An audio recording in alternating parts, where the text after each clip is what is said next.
നമസ്കാരം. വാർത്താമഴയിലേക്ക് സ്വാഗതം. ഇപ്പോൾ വരുന്ന വളരെ പ്രധാനപ്പെട്ട ഒരു വാർത്തയുടെ വിശദാംശങ്ങളിലേക്കാണ് നമ്മൾ ആദ്യം കടക്കുന്നത്. പൊതുതെരഞ്ഞെടുപ്പ് നടക്കാനിരിക്കെ തെരഞ്ഞെടുപ്പ് കമ്മീഷണർ അരുൺ ഗോയൽ രാജിവെച്ചു.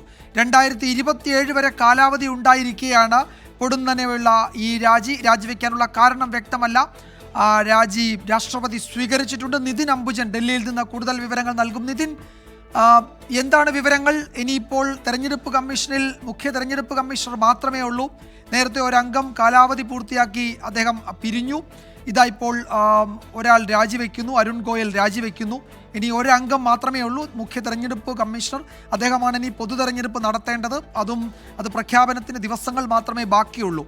എന്താണ് വിവരങ്ങൾ?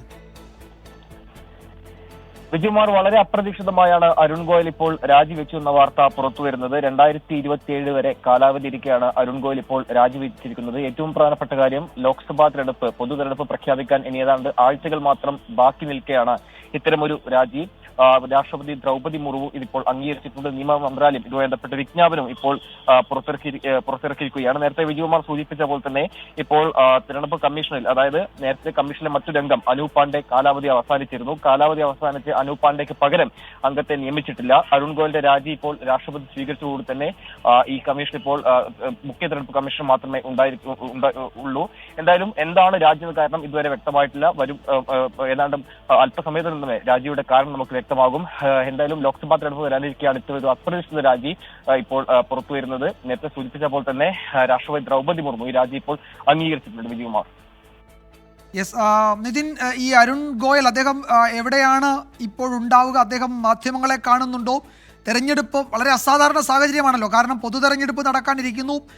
അത് അടുത്ത ആഴ്ച ഒരുപക്ഷെ അതിൻ്റെ തീയതി പ്രഖ്യാപിക്കാൻ ഒരു വാർത്താ സമ്മേളനം നമ്മൾ പ്രതീക്ഷിക്കുന്നുണ്ട്.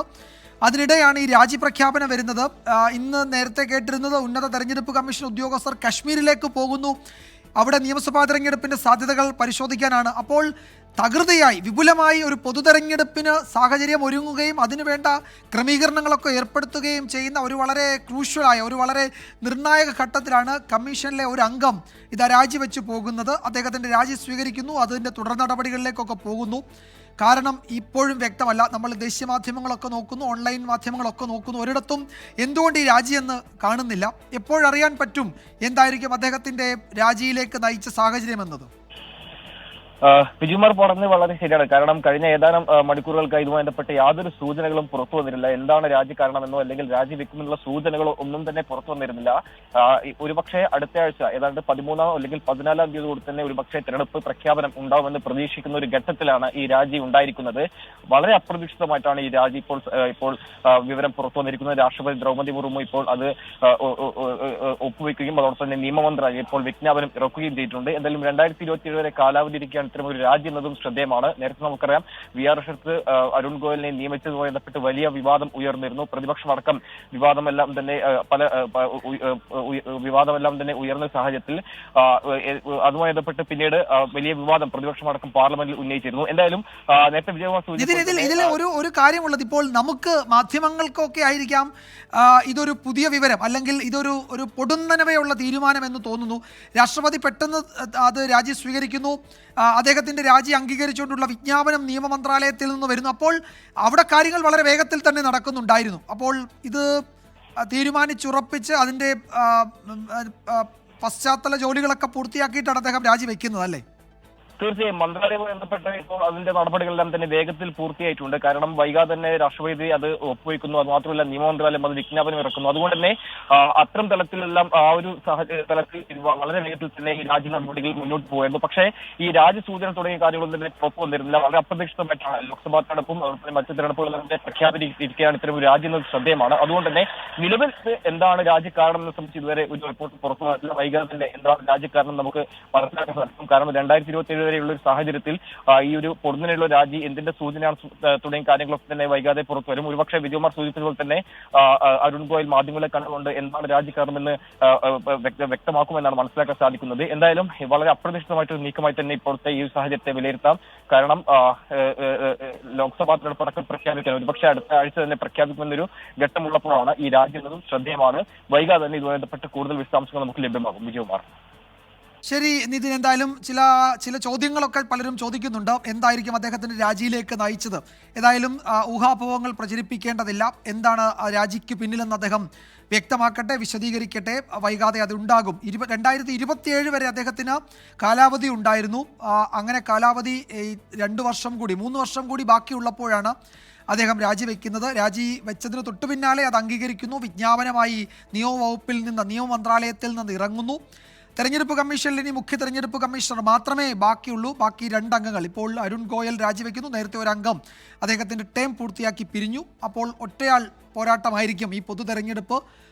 അത് അടുത്ത ആഴ്ച അവസാനം 13-നോ 14-നോ തെരഞ്ഞെടുപ്പ് കമ്മീഷൻ്റെ ഒരു വാർത്താ സമ്മേളനം നമ്മൾ പ്രതീക്ഷിക്കുന്നുണ്ട്. രാജ്യത്തെ പൊതു തെരഞ്ഞെടുപ്പിൻ്റെ തീയതി ഘട്ടങ്ങളൊക്കെ പ്രഖ്യാപിക്കാൻ. സാധാരണ ഒരു ഫുൾ കോറം, മുഴുവൻ അംഗങ്ങളും ഒരുമിച്ച് പങ്കെടുക്കുന്ന ഒരു വലിയ വാർത്താ സമ്മേളനമാണ് നടക്കാറുള്ളത്. ഇത്തവണ അതുണ്ടാകില്ല. മുഖ്യ തെരഞ്ഞെടുപ്പ് കമ്മീഷണർ മാത്രമായിരിക്കും അതിലിപ്പോഴത്തെ നിലയിൽ ആ വാർത്താ സമ്മേളനത്തിൽ പങ്കെടുക്കുക എന്നുകൂടി വേണം കരുതാൻ. ഏതായാലും കാത്തിരിക്കാം എന്താണ് അദ്ദേഹത്തിൻ്റെ രാജിയിലേക്ക് നയിച്ച സാഹചര്യം എന്നത്. നിതിൻ അംബുജനാണ് വിവരങ്ങൾ നൽകിയത്. ഒരുപക്ഷെ വാർത്താ മഴയ്ക്കിടയിൽ അതിൻ്റെ കൂടുതൽ വിവരങ്ങൾ വരികയാണെങ്കിൽ ആ ഘട്ടത്തിൽ നമ്മൾ ആ വാർത്തയിലേക്ക് വീണ്ടും തിരികെ എത്തും. ഇന്നത്തെ മറ്റു ചില പ്രധാന റിപ്പോർട്ടുകളിലേക്ക് വാർത്താ മഴ കടക്കുകയാണ്. പത്മജ വേണുഗോപാലിൻ്റെ BJP പ്രവേശനവും ആലപ്പുഴ മണ്ഡലത്തിൽ KC വേണുഗോപാലിൻ്റെ സ്ഥാനാർത്ഥിത്വവും ആയുധമാക്കി കോൺഗ്രസിനെതിരെ ഇടതുമുന്നണിയുടെ പ്രചാരണം. ഇന്ന് കോൺഗ്രസ്സായി നിൽക്കുന്നവർ നാളെ BJP ആകില്ല എന്നതിന് എന്തുറപ്പ് എന്ന് മുഖ്യമന്ത്രി ചോദിച്ചു. അനിൽ ആന്റണിയെയും പത്മജയെയും കോൺഗ്രസ് തീറ്റിപ്പോറ്റി വളർത്തിയത് BJPയിലേക്ക് പോകാനാണെന്നും പിണറായി വിജയൻ പരിഹസിച്ചു. KC വേണുഗോപാലിൻ്റെ ആലപ്പുഴയിലെ സ്ഥാനാർത്ഥിത്വം രാജ്യസഭയിൽ BJPക്ക് ഭൂരിപക്ഷം ഉറപ്പിക്കാനുള്ള ഡീലിൻ്റെ ഭാഗമെന്ന് MA ബേബി വിമർശിച്ചു. എന്നാൽ രാജ്യസഭയിലേക്ക് മറുതന്ത്രമുണ്ട് എന്നായിരുന്നു KC വേണുഗോപാലിൻ്റെ തിരിച്ചടി. രാഹുൽ ഗാന്ധി മത്സരിക്കേണ്ടത് BJPക്കെതിരെയായിരുന്നുവെന്ന് CPIയും വിമർശിച്ചു. കാണാം ഇന്നത്തെ ലീഡ് സ്റ്റോറി.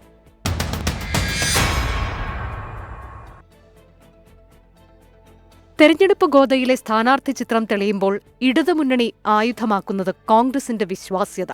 ആറ്റിങ്ങലിൽ LDF സ്ഥാനാർത്ഥി V ജോയിയുടെ തെരഞ്ഞെടുപ്പ് കൺവെൻഷൻ ഉദ്ഘാടനം ചെയ്ത മുഖ്യമന്ത്രി തൊടുത്തതൊക്കെയും BJPയിലേക്കുള്ള കോൺഗ്രസ് നേതാക്കളുടെ ഒഴുക്കിനെപ്പറ്റി. വേണ്ടിവന്നാൽ താൻ BJPയിലേക്ക് പോകുമെന്ന് പറയുന്നയാളാണ് KPCC അധ്യക്ഷനെന്നും മുഖ്യമന്ത്രിയുടെ പരിഹാസം. കോൺഗ്രസ് എന്ന് പറഞ്ഞുകൊണ്ടിരിക്കുന്നയാൾ ഇന്ന് കോൺഗ്രസ്സായി നിൽക്കുന്നു, നാളെ കോൺഗ്രസ് ആയിരിക്കും എന്നതിന് എന്താ ഉറപ്പ്? രാജസ്ഥാനിൽ നിന്നുള്ള രാജ്യസഭാ MP ആയിരിക്കെ KC വേണുഗോപാൽ ആലപ്പുഴയിൽ മത്സരിക്കുന്നതിനെ ഇടതുപക്ഷം ചർച്ചയാക്കുന്നുണ്ട്. സ്ഥാനാർത്ഥിത്വം BJPയുമായുള്ള ഡീലാണോ എന്ന് സംശയമുണ്ടെന്നായിരുന്നു MA ബേബിയുടെ പ്രതികരണം.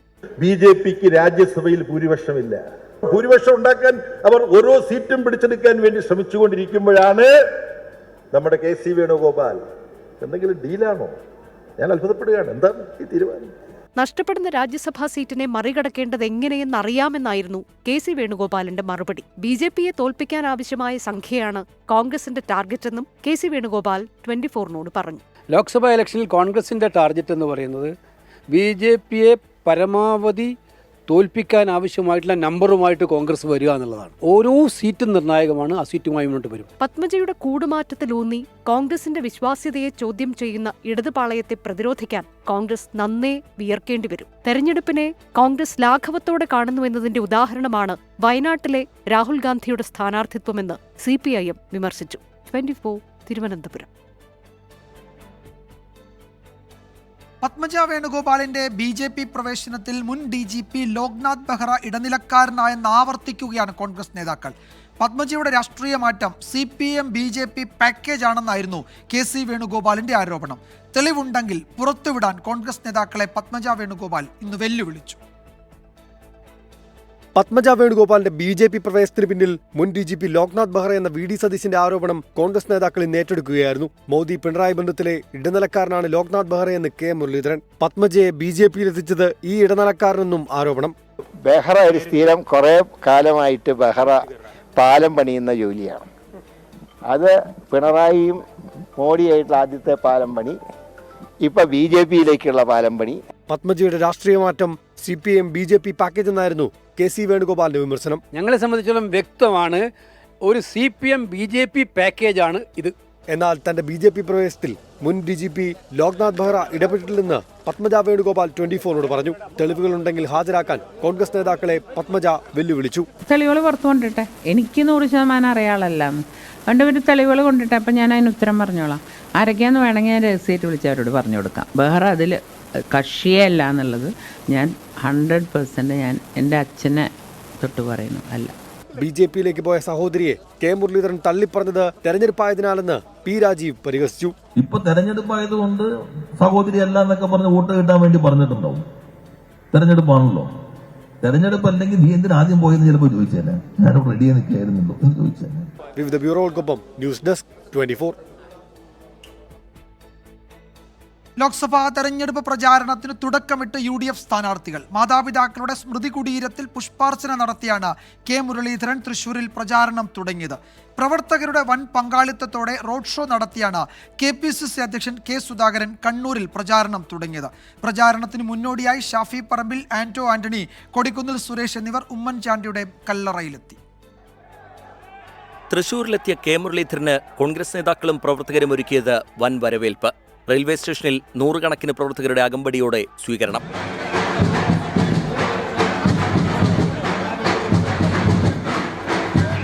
ലീഡറുടെ പിന്മുറക്കാരന്റെ കരുത്ത് തെളിയിക്കുന്നതായി സ്വീകരണ പരിപാടി. തുടർന്ന് ബാല്യകാലം ചിലവഴിച്ച മുരളി മന്ദിരത്തിലേക്ക്. പിതാവ് കെ കരുണാകരന്റെയും മാതാവ് കല്യാണിക്കുട്ടിയമ്മയുടെയും സ്മൃതി കുടീരത്തിൽ പുഷ്പാർച്ചന. വർഗീയതയ്ക്കെതിരായിട്ടുള്ള പോരാട്ടത്തിൽ എന്നും മതേതരത്വം ഞങ്ങളെ പഠിപ്പിച്ച ഞങ്ങളുടെ പിതാവ് ഇന്ന് അദ്ദേഹത്തിൻ്റെ ആ ദൗത്യം ഏറ്റെടുക്കേണ്ടി വന്നത് എനിക്കാണ്. സ്ഥാനാർത്ഥി പ്രഖ്യാപനത്തിന് ശേഷം കണ്ണൂരിലെത്തിയ KPCC അധ്യക്ഷൻ കെ സുധാകരന് റെയിൽവേ സ്റ്റേഷനിൽ വൻ സ്വീകരണം.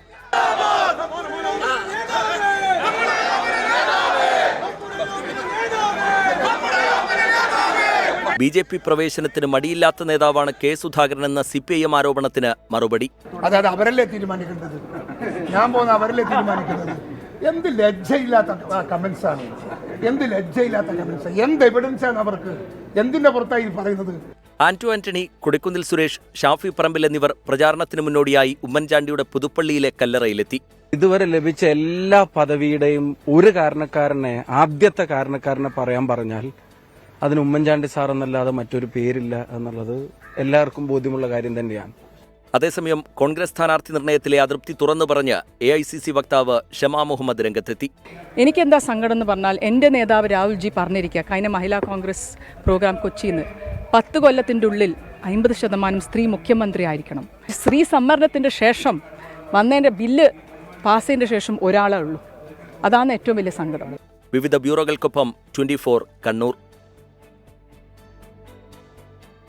തെരഞ്ഞെടുപ്പ് പ്രചാരണത്തിനിടെ പ്രവർത്തകരോട് ക്ഷുഭിതനായി തൃശൂരിലെ BJP സ്ഥാനാർത്ഥി സുരേഷ് ഗോപി. പ്രചാരണത്തിനെത്തിയ സ്ഥലത്ത് ആളുകൾ കുറഞ്ഞതും വോട്ടർ പട്ടികയിൽ പേര് ചേർക്കാത്തതുമാണ് സുരേഷ് ഗോപിയെ പ്രകോപിപ്പിച്ചത്. ഇങ്ങനെയാണെങ്കിൽ മത്സരത്തിനില്ലെന്നും തിരുവനന്തപുരത്തേക്ക് മടങ്ങുമെന്നും നേതാക്കളോടും പ്രവർത്തകരോടും സുരേഷ് ഗോപി പറഞ്ഞു.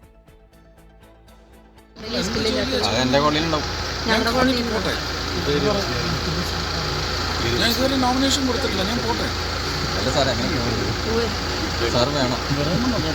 സുരേഷ് ഗോപി ശാസ്താംപൂവം ആദിവാസി കോളനിയിൽ സന്ദർശനത്തിനെത്തിയപ്പോഴാണ് പ്രവർത്തകരോടും നേതാക്കളോടും ക്ഷുഭിതനായത്. രാവിലെ കോളനിയിലെത്തുമ്പോൾ സ്ഥലത്തുണ്ടായിരുന്നത് വിരലിലെണ്ണാവുന്ന പ്രവർത്തകർ. സന്ദർശനത്തിന്റെ ഭാഗമായി ചില വീടുകളിലെത്തിയപ്പോൾ വാതിലുകൾ അടച്ചിട്ടിരിക്കുന്നു.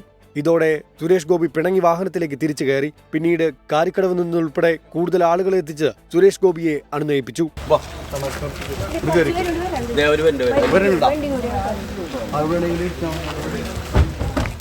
എന്നാൽ വോട്ടർ പട്ടികയിൽ 25 പേരുടെ പേര് ഇനിയും ചേർക്കാനുണ്ടെന്ന വിവരം അറിഞ്ഞതോടെ സുരേഷ് ഗോപി പൊട്ടിത്തെറിച്ചു. താൻ നോമിനേഷൻ കൊടുത്തിട്ടില്ലെന്നും വേണ്ടി വന്നാൽ തിരുവനന്തപുരത്തേക്ക് മടങ്ങുമെന്നും ഭീഷണി. അതിനെന്നെ സഹായിച്ചില്ലെങ്കിൽ ഞാൻ നാളെ ഞാൻ ഞാൻ അവിടെ പോയി രാജീവ് ചന്ദ്രശേഖരന് പ്രവർത്തിച്ചോളാം. താല്പര്യമില്ല, ഭയങ്കര കഷ്ടമാണ് കേട്ടോ. ഇന്ന് തന്നെ വോട്ടർ പട്ടികയിൽ പേര് ചേർക്കാൻ ഇടപെടൽ നടത്താമെന്ന് ഉറപ്പു നൽകിയാണ് സുരേഷ് ഗോപിയെ അനുനയിപ്പിച്ച് തുടർ പരിപാടികൾക്ക് കൊണ്ടുപോയത്. 24 തൃശൂർ. ലോക്സഭാ തെരഞ്ഞെടുപ്പിൽ 2 സീറ്റുകളിൽ BDJS സ്ഥാനാർത്ഥികളെ പ്രഖ്യാപിച്ചു. മാവേലിക്കരയിൽ ബൈജു കലാശാലയും ചാലക്കുടിയിൽ കെ ഉണ്ണികൃഷ്ണനുമാണ് സ്ഥാനാർത്ഥികൾ. ഇടുക്കി, കോട്ടയം സീറ്റുകളിലെ സ്ഥാനാർത്ഥികളെ 2 ദിവസത്തിനുള്ളിൽ പ്രഖ്യാപിക്കുമെന്നാണ് പാർട്ടി നേതൃത്വം അറിയിച്ചിരിക്കുന്നത്. ഈ സീറ്റുകളിൽ സ്ഥാനാർത്ഥിയെ പ്രഖ്യാപിക്കുന്നതിന് മുൻപ് മത മേലധ്യക്ഷന്മാരെ കണ്ട് പിന്തുണ തേടേണ്ട ആവശ്യമുണ്ടെന്ന് തുഷാർ വെള്ളാപ്പള്ളി പറഞ്ഞു. ഒരു പ്രധാനപ്പെട്ട ദേശീയ റിപ്പോർട്ട്. ലോക്സഭാ തെരഞ്ഞെടുപ്പിന് മുന്നോടിയായി TDPയും BJPയും ജനസേനയും സീറ്റു ധാരണയിലെത്തി. BJPയും TDPയും ഒന്നിക്കുന്നതിലൂടെ ആന്ധ്രയിൽ വിജയം ഉറപ്പെന്ന് TDP അധ്യക്ഷൻ ചന്ദ്രബാബു നായിഡു പറഞ്ഞു. 8 സീറ്റുകളിൽ ജനസേനയും BJPയും മത്സരിക്കാനാണ് ധാരണ. കമൽഹാസന്റെ മക്കൾ നീതി മയ്യം DMK സഖ്യത്തിനൊപ്പം ചേർന്നു. ഒഡീഷയിൽ BJD-BJP സഖ്യ ചർച്ചയിൽ അനിശ്ചിതത്വം തുടരുകയാണ്. തെലുങ്കുദേശം പാർട്ടി മുന്നോട്ട് വെച്ച ഫോർമുല BJPയും ജനസേനയും അംഗീകരിച്ചതോടെയാണ് സീറ്റ് വിഭജനത്തിൽ ധാരണയായത്. സഖ്യകക്ഷികൾക്കായി TDP വാഗ്ദാനം ചെയ്ത സീറ്റുകളുടെ എണ്ണത്തിൽ ആദ്യം അതൃപ്തി അറിയിച്ച BJP പിന്നീട് വഴങ്ങി. TDPയും BJPയും ജനസേനയും ധാരണയിലെത്തിയ വിവരം ചന്ദ്രബാബു നായിഡു അറിയിച്ചു. ആന്ധ്രാപ്രദേശിലെ 25 ലോക്സഭാ സീറ്റുകളിൽ 8 സീറ്റുകളിൽ ജനസേനയും BJPയും മത്സരിക്കാനാണ് സാധ്യത. നിയമസഭയിൽ ഇരു പാർട്ടികൾക്കും 28 മുതൽ 32 വരെ സീറ്റുകൾ ലഭിക്കും. ബാക്കി സീറ്റുകളിൽ TDP മത്സരിക്കും. സീറ്റ് വിഭജനത്തിൽ ധാരണയിലെത്താൻ കഴിയാത്തതിനാൽ ഒഡീഷയിൽ BJD-BJP സഖ്യ ചർച്ചകൾ അനിശ്ചിതത്വത്തിലാണ്. തമിഴ്നാട് രാഷ്ട്രീയത്തിലും ഇക്കുറി മാറ്റങ്ങളുണ്ട്. DMK സഖ്യത്തിലെത്തിയ കമൽഹാസന്റെ മക്കൾ നീതിമയം ലോക്സഭാ തെരഞ്ഞെടുപ്പിൽ മത്സരിക്കില്ലെന്ന് വ്യക്തമാക്കി. DMK സഖ്യത്തിന് പൂർണ്ണ പിന്തുണ നൽകുമെന്നും കമൽഹാസൻ പറഞ്ഞു. കോൺഗ്രസിൽ നിന്നുള്ള നേതാക്കളുടെ കൊഴിഞ്ഞുപോക്ക് തുടരുകയാണ്. ഭോപ്പാലിൽ മുതിർന്ന കോൺഗ്രസ് നേതാവും മുൻ കേന്ദ്രമന്ത്രിയുമായ സുരേഷ് പച്ചൗരി, മുൻ MP ഗജേന്ദ്ര സിംഗ് രാജ്ഖേദി, മുൻ MLAമാർ ഉൾപ്പെടെ നിരവധി പേർ BJPയിൽ ചേർന്നു. 24 ഡൽഹി.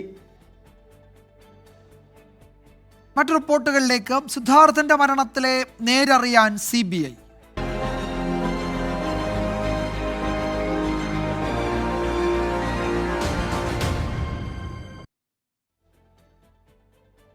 പൂക്കോട് വെറ്റിനറി കോളേജിലെ JS സിദ്ധാർത്ഥന്റെ മരണത്തിൽ CBI അന്വേഷണം പ്രഖ്യാപിച്ചു സർക്കാർ.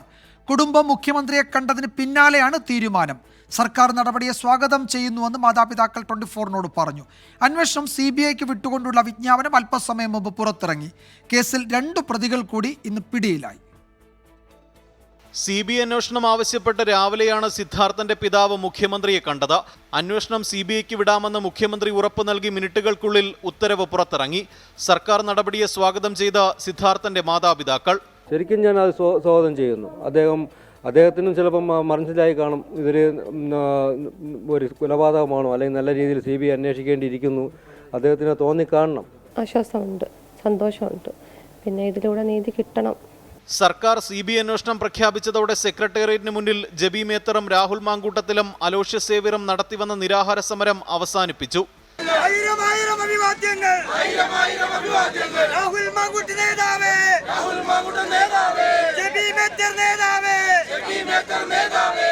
സിദ്ധാർത്ഥിന്റെ മാതാപിതാക്കൾ ഇന്ന് മുഖ്യമന്ത്രിയെ കാണുകയും മുഖ്യമന്ത്രി അവർക്ക് CBI അന്വേഷണം ഉറപ്പ് കൊടുത്തിട്ടുണ്ടെന്ന് അറിയിക്കുകയും ചെയ്തു. ഇവർ നടത്തിയ പോരാട്ടത്തിന്റെ ഫലമാണ് ബലം പിടിച്ചു നിന്ന ഗവൺമെന്റും മുഖ്യമന്ത്രിയും അവസാനം CBI അന്വേഷണം നടത്താം എന്നുള്ള തീരുമാനത്തിലേക്ക് പോയി. കേസിൽ ഇന്ന് 2 പ്രതികൾ കൂടി അറസ്റ്റിലായതോടെ ആകെ പിടിയിലായ പ്രതികളുടെ എണ്ണം 20ആയി. ഇരുവരെയും ഉടൻ പോലീസ് കസ്റ്റഡിയിൽ വാങ്ങും. സിദ്ധാർത്ഥന് നീതി തേടിയുള്ള കുടുംബത്തിന്റെ പോരാട്ടവും മരണത്തിലേക്ക് തള്ളിവിട്ട ക്രൂരമർദ്ദനത്തിനെതിരെ ഉയർന്ന ജനരോഷവും പ്രതിപക്ഷത്തിനൊപ്പം സ്വന്തം മുന്നണിയിൽ നിന്ന് തന്നെ ഉയർന്ന വികാരവും മാധ്യമ ഇടപെടലുമാണ് CBI അന്വേഷണത്തിലേക്ക് നയിച്ചത്. അന്വേഷണത്തിലൂടെ മരണത്തിലെ മുഴുവൻ ദുരൂഹതകളും മറനീങ്ങുമെന്നാണ് കുടുംബത്തിന്റെ പ്രതീക്ഷ. തിരുവനന്തപുരത്ത് നിന്നും MG പ്രതീഷ്, 24. പൂക്കോട് വെറ്റിനറി കോളേജിലെ സിദ്ധാർത്ഥന്റെ മരണത്തിൽ ഡീനിനെതിരെ ഗുരുതര വെളിപ്പെടുത്തലുമായി വിദ്യാർത്ഥികൾ. കോളേജിൽ നടന്ന കാര്യങ്ങൾ പുറത്തു പറയരുതെന്ന് ഡീനും അസിസ്റ്റന്റ് വാർഡനും ആവശ്യപ്പെട്ടെന്ന് ആന്റി റാഗിംഗ് സ്ക്വാഡിന് വിദ്യാർത്ഥികൾ മൊഴി നൽകി. UGCക്ക് ആന്റി റാഗിംഗ് സ്ക്വാഡ് കൈമാറിയ റിപ്പോർട്ടിന്റെ പകർപ്പ് 24 ലഭിച്ചു. UGCക്ക് ലഭിച്ച പരാതിയിലാണ് anti ragging squad Pookode veterinary കോളേജിൽ അന്വേഷണം നടത്തിയത്. മൊഴി നൽകുമ്പോൾ കോളേജ് അധികൃതർ ഒപ്പം നിന്നതിനാൽ സത്യസന്ധമായി മൊഴി നൽകാൻ കഴിഞ്ഞില്ലെന്നാണ് വിദ്യാർത്ഥികളുടെ വെളിപ്പെടുത്തൽ. ഹോസ്റ്റലിൽ നടന്ന കാര്യങ്ങൾ പുറത്തു പോകരുതെന്ന് ഡീനും അസിസ്റ്റന്റ് വാർഡനും ആവശ്യപ്പെട്ടെന്നും ഓൺലൈൻ ഹിയറിംഗിൽ വിദ്യാർത്ഥികൾ തുറന്നു പറഞ്ഞു. അറസ്റ്റിലായ പ്രതികൾ 4 ഇടങ്ങളിലെത്തിച്ച് സിദ്ധാർത്ഥിനെ ക്രൂരമായി മർദ്ദിച്ചുവെന്നും വിദ്യാർത്ഥികൾ മൊഴി നൽകി. 2019-ലും 2021-ലും സമാന റാഗിംഗ് സംഭവങ്ങൾ കോളേജിൽ നടന്നു. 2 ആഴ്ച ക്ലാസ്സിൽ കാണാതിരുന്ന വിദ്യാർത്ഥിക്ക് എന്തുപറ്റിയെന്ന് ഇനിയും വ്യക്തമല്ല. കോളേജിൽ രാഷ്ട്രീയ പ്രവർത്തനങ്ങൾ നിരോധിക്കണമെന്നും ആന്റി റാഗിംഗ് സ്ക്വാഡ് ശുപാർശ ചെയ്തു. തങ്ങളുടെ പരാതികൾ ശരിവെക്കുന്നതാണ് UGC റിപ്പോർട്ടെന്ന് സിദ്ധാർത്ഥിന്റെ പിതാവ് പ്രതികരിച്ചു. അതെ, അവിടെ പങ്ക് ഇപ്പോൾ UGC കണ്ടുപിടിച്ച് ക്ലിയറായിട്ട് കണ്ടുപിടിച്ചു. അതിന് മുമ്പേ തന്നെ നമ്മൾ സ്റ്റാർട്ടിങ് മുതലേ തന്നെ പറയുന്നു അവർക്ക് ഡീനും അസിസ്റ്റന്റ് വാർഡിനും വ്യക്തമായ പങ്കുണ്ട് എന്ന് നമ്മൾ ആദ്യം മുതലേ പറയാം. അവർക്ക് പങ്കുണ്ട്, അവർ ഈ കൊലപാതകത്തിൽ അവർക്ക് പങ്കുണ്ട്, ഡയറക്റ്റോ ഇൻഡയറക്റ്റോ ആയിട്ടുള്ള പങ്കുണ്ട്, ഉറപ്പായിട്ടും ഉണ്ട്. അവരെ കൊലപാതക അവർ പ്രതിപ്പട്ടികയിൽ ചേർക്കണം, പ്രതിപ്പട്ടികയെ ചേർത്ത് തന്നെ മുമ്പോട്ട് കൊണ്ടുപോകണം. സസ്പെൻഷൻ മാത്രം മതിയാവില്ല എന്ന് ആദ്യമേ ഞങ്ങൾ പറഞ്ഞു. ഇപ്പോൾ ആന്റി റാഗിംഗ് സ്ക്വാഡ് അത് കറക്റ്റായിട്ട് കണ്ടുപിടിച്ചു. കഴിഞ്ഞ 5 വർഷത്തിനിടെ ക്യാമ്പസിലുണ്ടായ മരണങ്ങൾ അന്വേഷിക്കണമെന്നും കുടുംബം ആവശ്യപ്പെടുന്നു. MG പ്രതീഷ്, 24, തിരുവനന്തപുരം. മറ്റൊരു പ്രധാന റിപ്പോർട്ടിലേക്ക്. കട്ടപ്പനയിൽ ഇരട്ടക്കൊലപാതകം നടന്നെന്ന് സ്ഥിരീകരണം. വിഷ്ണുവിന്റെ പിതാവ് വിജയനെയും നവജാത ശിശുവിനെയും കൊലപ്പെടുത്തിയെന്ന് നിതീഷ് സമ്മതിച്ചു. അറസ്റ്റ് ഉടൻ രേഖപ്പെടുത്തും. മൃതദേഹാവശിഷ്ടങ്ങൾ കണ്ടെത്താൻ കാഞ്ചിയാറിലെ വീടിന്റെ തറ പൊളിച്ച് നാളെ പരിശോധന നടത്തും. 2016-ൽ നവജാത ശിശുവും 2023-ൽ വിഷ്ണുവിന്റെ പിതാവ് വിജയനും കൊല്ലപ്പെട്ടെന്നാണ് സ്ഥിരീകരണം. കൊലക്കുറ്റം സംബന്ധിച്ച നിതീഷ് വിജയനെ കൊന്നുകുഴിച്ചു മൂടിയത് കാഞ്ചിയാർ കക്കാട്ടുകടയിലെ വാടക വീട്ടിലെന്ന് മൊഴി നൽകി. ഇപ്പോൾ പ്രതി കുറ്റസമ്മതം നടത്തിയിട്ടുണ്ട്. അതിന്റെ അടിസ്ഥാനത്തിൽ നമ്മൾ 2 കേസുകൾ അണ്ടർ സെക്ഷൻ 302 IPC പ്രകാരം രജിസ്റ്റർ ചെയ്തിട്ടുണ്ട്. പറഞ്ഞ കാര്യങ്ങൾ നമ്മൾ കൂടുതൽ വെരിഫിക്കേഷനും അന്വേഷണം നടത്തി വരുന്നതാണ്. അന്വേഷണം കണ്ടിന്യൂ ചെയ്യുന്നതാണ്. കൂടുതൽ വിവരങ്ങൾ പരിശോധനയ്ക്ക് ശേഷം തെളിവെടുപ്പ് ഉടനെ ഉണ്ടാവുന്നതാണ്. വിജയന്റെ മൃതദേഹാവശിഷ്ടങ്ങൾ കണ്ടെത്താൻ വീടിന്റെ തറ പൊളിച്ച് നാളെ രാവിലെ പരിശോധന നടത്താനാണ് തീരുമാനം. ഇതുമായി ബന്ധപ്പെട്ട എല്ലാ വകുപ്പുകളും കട്ടപ്പനയിൽ ക്യാമ്പ് ചെയ്യുകയാണ്. ഇതിനുശേഷം നവജാത ശിശുവിനെ മറവ് ചെയ്ത സ്ഥലം കണ്ടെത്താനുള്ള പരിശോധനയും തുടങ്ങും. നിതീഷിന്റെ വെളിപ്പെടുത്തലിൽ 2 കേസുകൾ പുതുതായി പോലീസ് രജിസ്റ്റർ ചെയ്തു. മോഷണത്തിനിടെ പരിക്കേറ്റ മെഡിക്കൽ കോളേജിൽ ചികിത്സയിലുള്ള വിഷ്ണുവും കൊലപാതകം സംബന്ധിച്ച വിവരം പോലീസിന് നൽകിയിരുന്നു. ഇയാളെയും വിശദമായി ചോദ്യം ചെയ്യാനാണ് തീരുമാനം. 24 ഇടുക്കി. തൃശൂർ വെള്ളിക്കുളങ്ങര ശാസ്താംപൂവം ആദിവാസി കോളനിയിൽ നിന്ന് കാണാതായ 2 കുട്ടികളുടെയും മൃതദേഹങ്ങൾ കണ്ടെത്തി. 8 വയസ്സുള്ള അരുൺകുമാർ, 15 വയസ്സുള്ള സജിക്കുട്ടൻ എന്നിവരാണ് മരിച്ചത്. തേനെടുക്കാൻ കയറിയ അരുൺ മരത്തിൽ നിന്ന് വീണു മരിച്ചുവെന്നാണ് പ്രാഥമിക നിഗമനം. 2 മൃതദേഹങ്ങളുടെയും കാലപ്പഴക്കത്തിൽ വ്യത്യാസമുള്ളത് ദുരൂഹത ഉയർത്തുന്നുണ്ട്. കുട്ടികൾക്കായി രാവിലെ പോലീസ് വനംവകുപ്പ് വിഭാഗങ്ങളുടെ നേതൃത്വത്തിൽ സംയുക്ത ദൗത്യം. കാടർ വീട്ടിൽ കുട്ടന്റെ മകൻ 15 വയസ്സുള്ള സജിക്കുട്ടൻ, രാജശേഖരന്റെ മകൻ 8 വയസ്സുള്ള അരുൺകുമാർ എന്നിവരെയാണ് കഴിഞ്ഞ 2-ാം തീയതി മുതൽ കാണാതായത്. ഇതിൽ 8 വയസ്സുകാരൻ അരുൺകുമാറിന്റെ മൃതദേഹമാണ് ആദ്യം കണ്ടെത്തിയത്. അരുണിന്റെ മൃതദേഹത്തിന് സമീപത്തു നിന്ന് 200 മീറ്റർ മാറിയാണ് സജിക്കുട്ടന്റെ മൃതദേഹം കണ്ടെത്തിയത്. ശാസ്താംപൂവം കോളനിക്ക് സമീപത്തു നിന്നാണ് ഇരുവരുടെയും മൃതദേഹം കണ്ടെത്തുന്നത്. തേൻ ശേഖരിക്കാൻ മരത്തിൽ കയറിയ അരുൺ മുകളിൽ നിന്ന് വീണു മരിച്ചതാകാമെന്നാണ് നിഗമനം. അരുണിന്റെ മൃതദേഹം അഴുകിയ നിലയിലാണ്. 2 മൃതദേഹങ്ങളുടെയും കാലപ്പഴക്കത്തിലെ വ്യത്യാസം ദുരൂഹത ഉയർത്തുന്നുണ്ട്. അരുൺ മരിച്ച് കുറച്ചു ദിവസങ്ങൾക്ക് ശേഷമാകാം സജി മരിച്ചതെന്നാണ് നിഗമനം. ഫോറൻസിക് സംഘവും ഡോഗ് സ്ക്വാഡും സ്ഥലത്തെത്തി തെളിവെടുത്തു. 15 പേർ അടങ്ങുന്ന 7 സംഘങ്ങളായി നടത്തിയ തിരച്ചിലിലാണ് മൃതദേഹങ്ങൾ കണ്ടെത്തിയത്. സംഭവത്തിൽ പോലീസ് വിശദമായ അന്വേഷണം ആരംഭിച്ചിട്ടുണ്ട്. 24 തൃശൂർ. വർക്കലയിൽ ഫ്ലോട്ടിംഗ് ബ്രിഡ്ജിന്റെ കൈവരികൾ തകർന്ന അപകടം. ശക്തമായ തിരയിൽ ഫ്ലോട്ടിംഗ് ബ്രിഡ്ജ് ഉയർന്നു പൊങ്ങിയാണ് അപകടമുണ്ടായത്. കടലിൽ വീണ 15 പേരെ ആശുപത്രിയിലേക്ക് മാറ്റി. തിരമാല മുന്നറിയിപ്പ് പ്രഖ്യാപിച്ചിരിക്കെയാണ് വിനോദസഞ്ചാരികളെ ബ്രിഡ്ജിൽ പ്രവേശിപ്പിച്ചത്. സംഭവത്തിൽ സർക്കാർ റിപ്പോർട്ട് തേടി. ഇന്ന് വൈകിട്ട് 4 മണിയോടെയാണ് ശക്തമായ തിരയിൽപ്പെട്ട് ഫ്ലോട്ടിംഗ് ബ്രിഡ്ജിന്റെ കൈവരികൾ തകർന്നത്. 15-ലധികം വിനോദസഞ്ചാരികൾ കടലിൽ വീണു. ലൈഫ് ഗാർഡും നാട്ടുകാരും ചേർന്നാണ് മുഴുവൻ പേരെയും രക്ഷപ്പെടുത്തിയത്. എല്ലാവരും ലൈഫ് ജാക്കറ്റ് ധരിച്ചതിനാൽ വൻ ദുരന്തം ഒഴിവായി. തിരമാല മുന്നറിയിപ്പുണ്ടായിരുന്നിട്ടും ഫ്ലോട്ടിംഗ് ബ്രിഡ്ജിലേക്ക് സഞ്ചാരികളെ കടത്തിവിട്ടെന്ന് ലൈഫ് ഗാർഡുകൾ ഉൾപ്പെടെ പറയുന്നു. അപ്പോൾ രാവിലെ മുതലേ ഈ തിരമാല ഉണ്ടായിരുന്നു. അപ്പോൾ അവർ ആളെ അനുസരിച്ചാണ്, കാര്യം തിരയടി ഉള്ളതുകൊണ്ട്, അല്ലെങ്കിൽ നേരെ ഈ ശനി ഞായറൊക്കെ വെക്കേഷൻ ദിവസങ്ങളാണ്, ആളെ ശരി കയറുന്നതാണ്. പക്ഷെ അവരനുസരിച്ചാണ് കയറും. പക്ഷേ ഞാൻ ഇത് നടക്കുന്നതിന് ഒരു 10-20 മിനിറ്റ് മുമ്പ് മുന്നറിയിപ്പ് കൊടുത്തു. 2 ടീമും അപ്പുറത്തുള്ള ജിസ്കി ടീമിന് അവരെടുത്തും ഇവരെടുത്തും പറഞ്ഞ് തിരയടിക്കാൻ സാധ്യത ഉണ്ടെന്ന് പറഞ്ഞു. പക്ഷെ പെട്ടെന്നാണ് ശക്തമായിട്ടൊരു 3-4 തിര ബ്രിഡ്ജിൻ്റെ മേളിൽ കൂടെ വന്ന്, അപ്പോഴേ ഏകദേശം ഒരു 10-25-30 ആളെ ഉണ്ടായിരുന്നുള്ളൂ. എല്ലാം ജാക്കറ്റൊക്കെ ഉണ്ടായിരുന്നു. പക്ഷേ അത് അടിച്ച് മൊത്തം എല്ലാം പൊളിഞ്ഞങ്ങ് പോയി.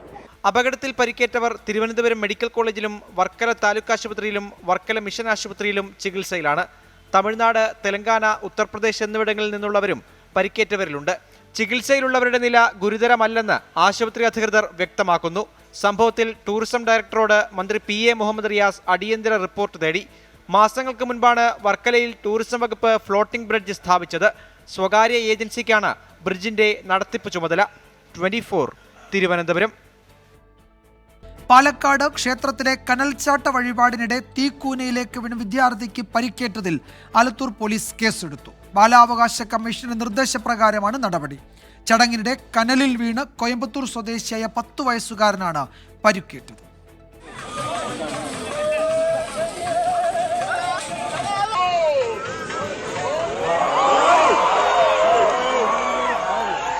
ആലത്തൂർ മേലാർക്കോട് പുത്തന്തറ മാരിയമ്മൻ കോവിലിലെ പൊങ്കൽ ഉത്സവത്തിനിടെയാണ് അപകടം. 5:30യോടെയായിരുന്നു കനൽച്ചാട്ടം വഴിപാട്. കനലിലൂടെ ചാടുന്നതിനിടെ 10 വയസ്സുകാരൻ തീക്കൂനയിലേക്ക് വീഴുകയായിരുന്നു. മാധ്യമ വാർത്തകളുടെ അടിസ്ഥാനത്തിൽ ബാലാവകാശ കമ്മീഷൻ നിർദ്ദേശം നൽകിയതോടെയാണ് ആലത്തൂർ പോലീസ് കേസെടുത്തത്. കുട്ടിയുടെയും രക്ഷിതാക്കളുടെയും മൊഴി പോലീസ് രേഖപ്പെടുത്തി. രക്ഷിതാക്കളുടെ ഭാഗത്ത് വീഴ്ചയുണ്ടായെന്ന് ബാലാവകാശ കമ്മീഷൻ പരിശോധിക്കുന്നുണ്ട്. കുട്ടിക്ക് ആവശ്യമായ കൗൺസിലിംഗും സംരക്ഷണവും ഉറപ്പാക്കുമെന്ന് ബാലാവകാശ കമ്മീഷൻ അറിയിച്ചു. അപകടത്തിൽ പരിക്കേറ്റ കുട്ടിയെ നെന്മാറയിലെ സ്വകാര്യ ആശുപത്രിയിൽ നിന്ന് കോയമ്പത്തൂരിലെ ആശുപത്രിയിലേക്ക് മാറ്റി. കോയമ്പത്തൂർ, പാലക്കാട് CWCകൾ നിരന്തരം കുട്ടിയുടെ ആരോഗ്യനില പരിശോധിക്കുന്നുണ്ട്. 24 പാലക്കാട്. കേരള സർവകലാശാല യുവജനോത്സവത്തിൽ കോഴ വാങ്ങിയെന്ന ആരോപണത്തിൽ 4 പേർ അറസ്റ്റിൽ. മാർഗംകളി മത്സരത്തിൽ കോഴ വാങ്ങിയെന്ന യൂണിയൻ ചെയർമാന്റെ പരാതിയിലാണ് നടപടി. അതേസമയം മാർഗംകളി വീണ്ടും നടത്തുന്നതിൽ വിദ്യാർത്ഥികൾ പ്രധാന വേദിയിൽ കയറി പ്രതിഷേധിച്ചു.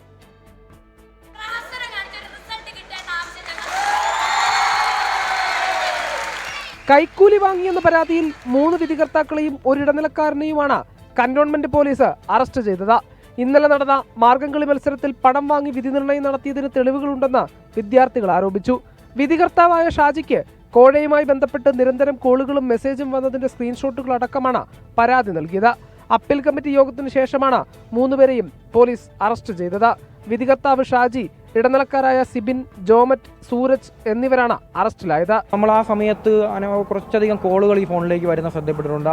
അവരുടെ സംഭവത്തോടുകൂടി ആ ഫോണൊന്ന് പരിശോധിക്കുമ്പോഴാണ് മനസ്സിലാക്കിയത് വേറൊരു വ്യക്തി പല വർഷങ്ങളിലായിട്ട് ഈ മാഫിയ ഇത്തരത്തിലേക്ക് ഇതിനെ കൈകാര്യം ചെയ്തുകൊണ്ടിരിക്കുകയാണ്. അപ്പോൾ അവരുടെ ഇതിൽ നിന്നുള്ള മെസ്സേജുകൾ, അവരുടെ ഒരു ലോട്ട് നമ്പർ പറഞ്ഞിട്ട് അതിന് പ്രൈസ് കൊടുക്കണം എന്നുള്ള നിലയിലേക്കുള്ള മെസ്സേജുകൾ വരികയും കോളുകൾ വരികയും ചെയ്തതിൻ്റെ അടിസ്ഥാനത്തിൽ അത് കൃത്യമായി പരിശോധിച്ചുകൊണ്ടാണ് അത് രാവിലെ അടിയന്തരമായി അറിയിക്കേണ്ട കേന്ദ്രങ്ങളിൽ അറിയിക്കുകയും രാവിലെ തന്നെ 8:30 തന്നെ അപ്പീലേറ്റ് കമ്മിറ്റി കൂടുകയും അതുവരെ നമ്മുടെ ഓഫീസിൽ അവരെ ഇത് കഴിഞ്ഞൊരു തീരുമാനം ഉണ്ടാക്കിയിട്ട് നമുക്ക് പിരിയാം എന്നുള്ള നിലയിൽ ഇരിക്കുകയും. അതേസമയം താൽക്കാലികമായി നിർത്തിവെച്ച കലോത്സവം പുനരാരംഭിച്ചപ്പോൾ സെനറ്റ് ഹാളിലെ പ്രധാന വേദിയിൽ ഒരുപറ്റം വിദ്യാർത്ഥികൾ പ്രതിഷേധവുമായി എത്തി. മാർഗംകളി മത്സരം ഇനി നടത്തരുതെന്നായിരുന്നു വിദ്യാർത്ഥികളുടെ ആവശ്യം. ഒരു വിദ്യാർത്ഥിയുടെ പിഴവ് കൊണ്ട് മാത്രം മത്സരം അയോഗ്യമാക്കരുതെന്നും വിദ്യാർത്ഥികൾ ആവശ്യപ്പെട്ടു. പ്രതിഷേധക്കാരുമായി സർവകലാശാല യൂണിയൻ സംസാരിച്ച് സമവായത്തിലെത്തിയ ശേഷമാണ് മത്സരങ്ങൾ പുനരാരംഭിച്ചത്. പരാതി ഉയർന്ന മാർഗംകളി മത്സരം പിന്നീട് നടത്തുമെന്നും യൂണിയൻ അധികൃതർ അറിയിച്ചു. 24 തിരുവനന്തപുരം. റിപ്പോർട്ടോടെ വാർത്താമഴ അവസാനിക്കുന്നു. നാളെ വീണ്ടും കാണാം. Good night.